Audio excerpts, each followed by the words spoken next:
창세기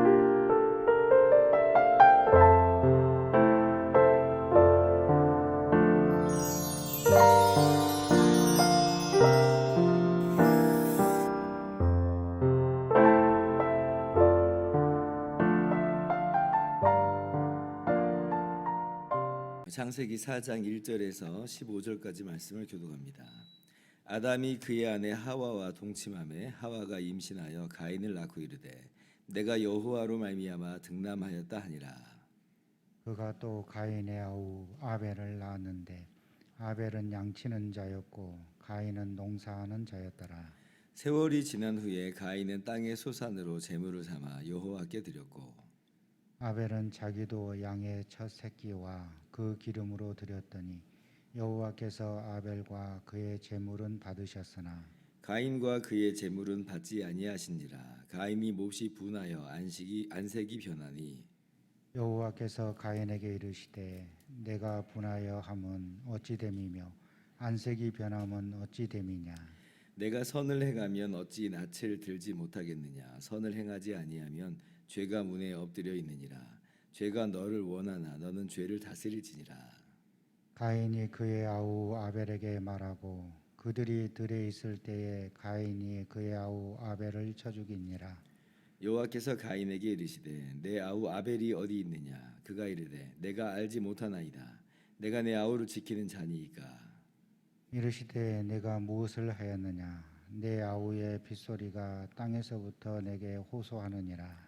땅이 그 입을 벌려 내 손에서부터 내 아우의 피를 받았은즉 내가 땅에서 저주를 받으리니 내가 밭을 갈아도 땅에 다시는 그 효력을 내게 주지 아니할 것이요 너는 땅에서 피하여 유리하는 자가 되리라. 가인이 여호와께 아뢰되 내 재벌이 지기가 너무 무거우니이다. 주께서 오늘 이 지면에서 나를 쫓아내셔온즉 내가 죄의 낯을 배우지 못하리니 내가 땅에서 피하며 유리하는 자가 될지라. 무릇 나를 만나는 자마다 나를 죽이겠나이다. 같이요. 여호와께서 그에게 이르시되 그렇지 아니하다. 가인을 죽이는 자는 벌을 7배나 받으리라 하시고 가인에게 표를 주사 그를 만나는 모든 사람에게서 죽음을 면하게 하시니라. 아멘. 할렐루야. 하나님의 크신 은혜와 평강이 오늘도 변함없이 여러분 가운데 넘치기를 주님의 이름으로 축원합니다. 이제 에덴 동산에서 추방된 아담과 하와가 아들을 낳게 됩니다. 이제 그 이름을 이제 가인이라 이렇게 했지요. 근데 이 표현이 굉장히 인상적이에요. 1절 보니까 내가 여호와로 말미암아 득남하였다. 이제 이렇게 이야기를 하고 있어요. 우리말 성경으로 번역된 것을 보니까 여호와로 말미암아, 여호와의 도우심으로 이렇게 써 있어요. 여호와의 도우심으로. 그러니까 가인을 낳게 된 것이 하나님의 도우심이다라고 이야기를 하고 있는 거죠. 그러니까 지금 추방은 됐는데 여전히 하나님께서 함께 하시는 것이고 또 여전히 그들도 하나님과 함께 하면서 하나님을 섬기고 있는 그런 모습을 지금 보여주고 있는 거예요. 참 놀랍죠. 추방되면 끝난 거 아니야? 죽으리라 한 것으로 이미 심판 다 받고 완전히 다 망해버린 거 아니야? 이렇게 우리는 생각하기 쉬운데 그렇지 않다고 하는 것을 우리가 보고 있어요. 심판이 불완전하다 이게 아니죠. 그럼 어떻게 어떻게 이럴 수 있는가라고 할 때에 하나님의 은혜가 있기 때문에 그래요. 어저께 제가 주일 설교 때 말씀드린 것처럼 하나님의 그 무서운 의의 심판이 있거든요. 그런데 동시에 너무나도 놀랍게도 하나님의 은혜를 그 심판과 더불어서 즉각적으로 예고하여 주세요. 그러니까 이제 그런 걸 보니까 아담과 하와는 하나님께 분명히 추방된 죄인들이지만 그러나 하나님의 은혜를 지금 붙잡으면서 살아가고 있는 그 장면임을 우리가 볼 수가 있습니다. 그래서 이제 득남하였다 이 표현도 좀 흥미로워요.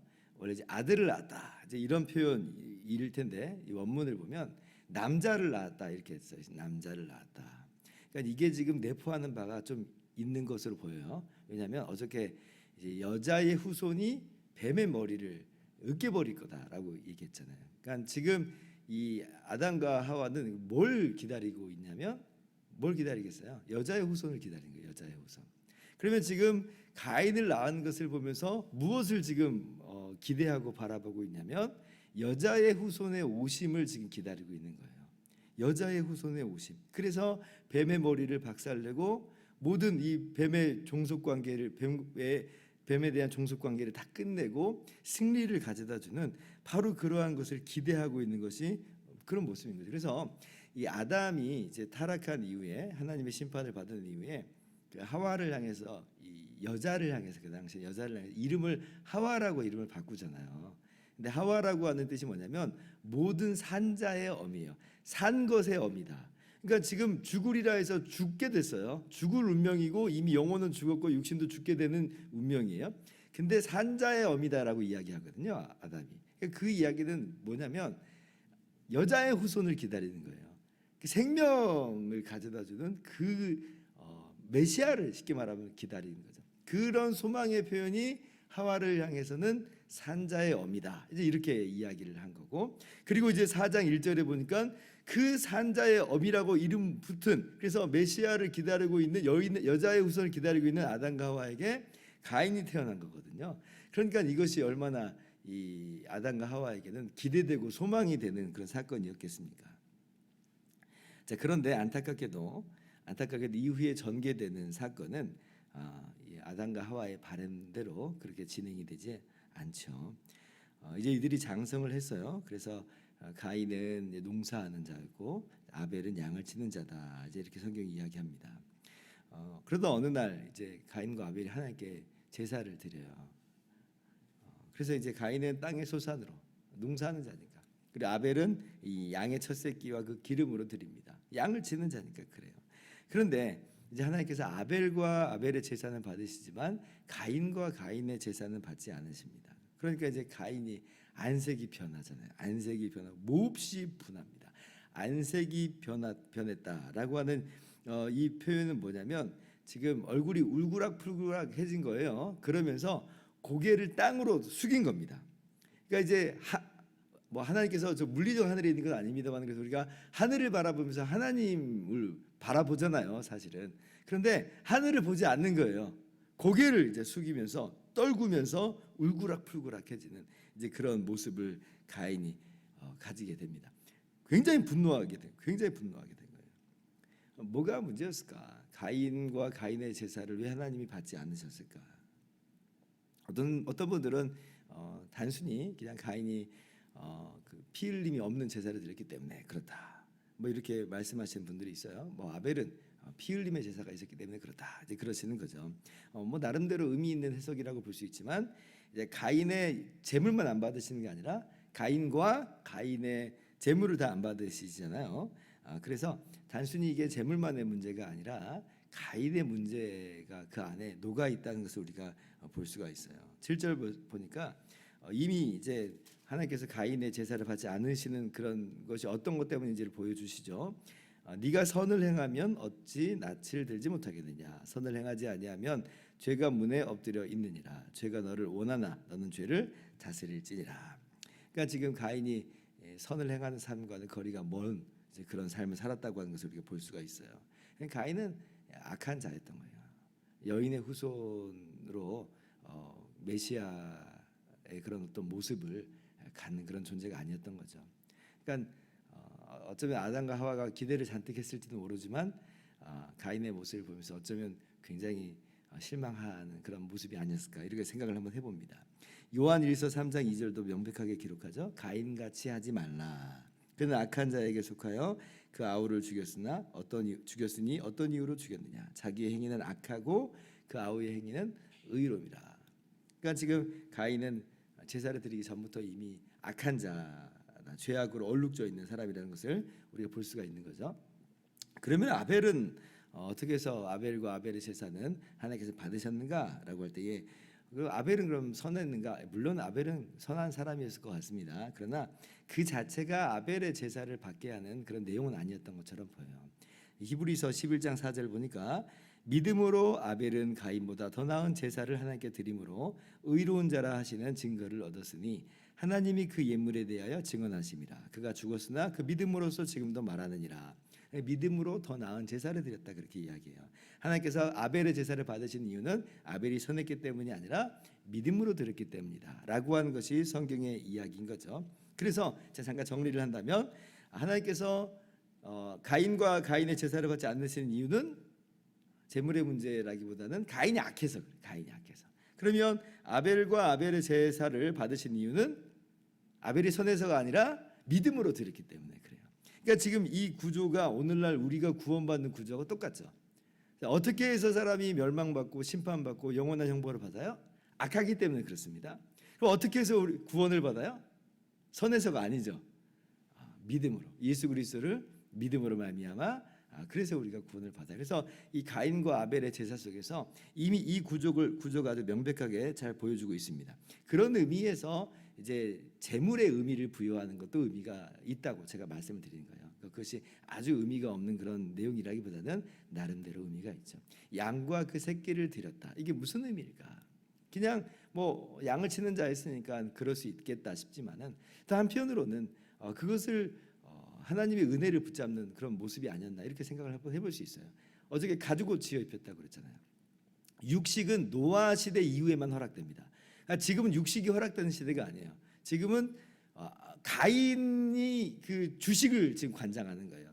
밭의 곡물과 채소와 과일, 야채 이런 것들을 이제 먹는 거거든요. 양을 치는 이유는 다른 이유가 아니라 양의 고기를 얻기 위해서가 아니라 이 당시는 옷을 입기 위한 것 외에는 없었을 겁니다.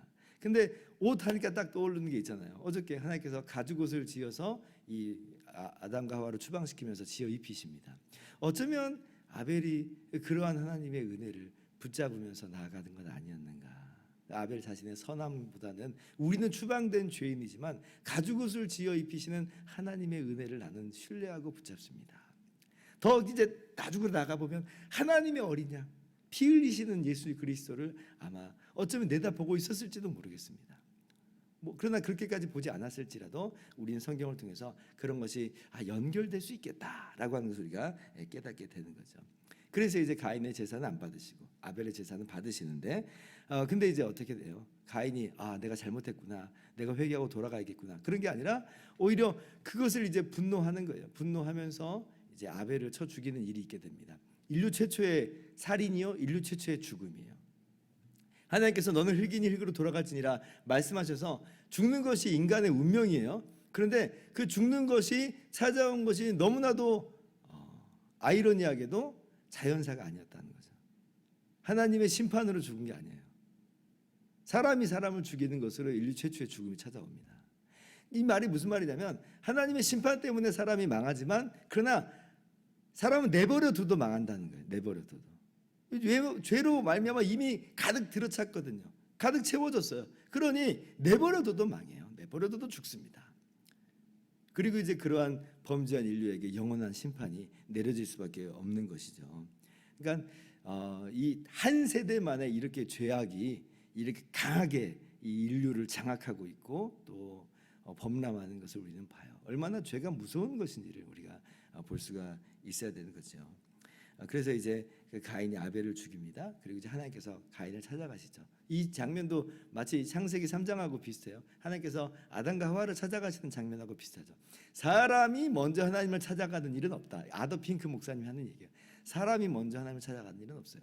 하나님이 항상 먼저 찾아오세요. 아담에게는 너가 어디 있냐. 오늘 가인에게 똑같이 말씀하시죠. 내 아우 아벨이 어디 있느냐.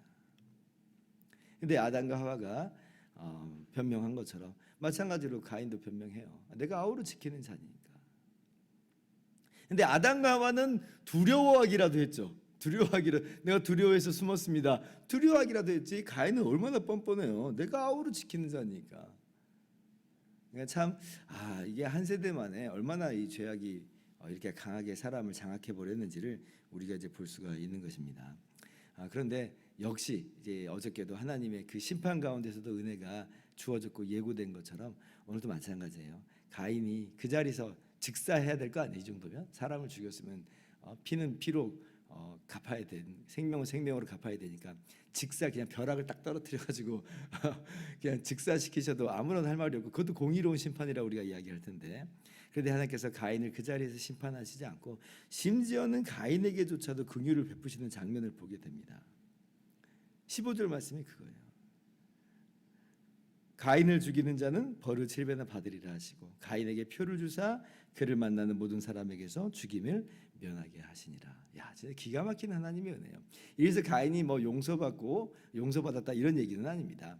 다만 죽지 않게 하시는 거예요. 다른 사람에 의해서 죽임을 당하지 않게끔 하시는 거죠. 일반 은총이에요. 마치 노아 홍수 이후에 무지개 표를 주신 것처럼 어쩌면 이 가인에게도 그러한 증표를 주셔서 죽지 않게 하시는 것을 봅니다. 이 기간 동안에 살려두시면서 어저께도 말씀드렸잖아요. 어쩌면 가인으로 하여금 회개하게 하고 주께로 돌아오게 하는 아마 그런 시간들이 아니었을까 이렇게 생각을 한번 해볼 수가 있지요. 어쨌든지 간에 오늘도 어제 말씀하고 같은 맥락으로 흘러가고 있어요. 인류의 타락과 인류의 범죄와 그러나 그 가운데서도 하나님의 은혜가 있다는 것을 우리는 발견합니다. 그러니까 마음대로 죄짓자 이런 말은 아니고요. 하나님의 은혜의 지극히 크심을 오늘 또 발견하고 깨닫는 거예요. 그러므로 우리가 결심하고 다짐하는 건 뭐냐면 가인같이 하지 말자. 그죠? 악을 행하지 말자는 거예요. 오늘날도 가인 이래로 가인의 시대와 마찬가지로 비교의 시대예요. 가인이 자신과 아벨을 비교한 것처럼 지금도 얼마나 사람들이 비교하고 살아요? 지금도 시기와 질투와 미움과 증오의 시대예요. 가인이 아벨을 죽였던 것처럼 사람이 사람을 죽이는, 사람이 사람을 어떻게 하든지 꺾어버리는, 밟아버리려고 하는 그런 시대로, 경쟁의 시대로 지금 가고 있어요. 가인의 시대와 지금 시대가 같아요. 어떻게 해야 되는가? 가인같이 하지 말아야죠. 가인같이 하지 말라.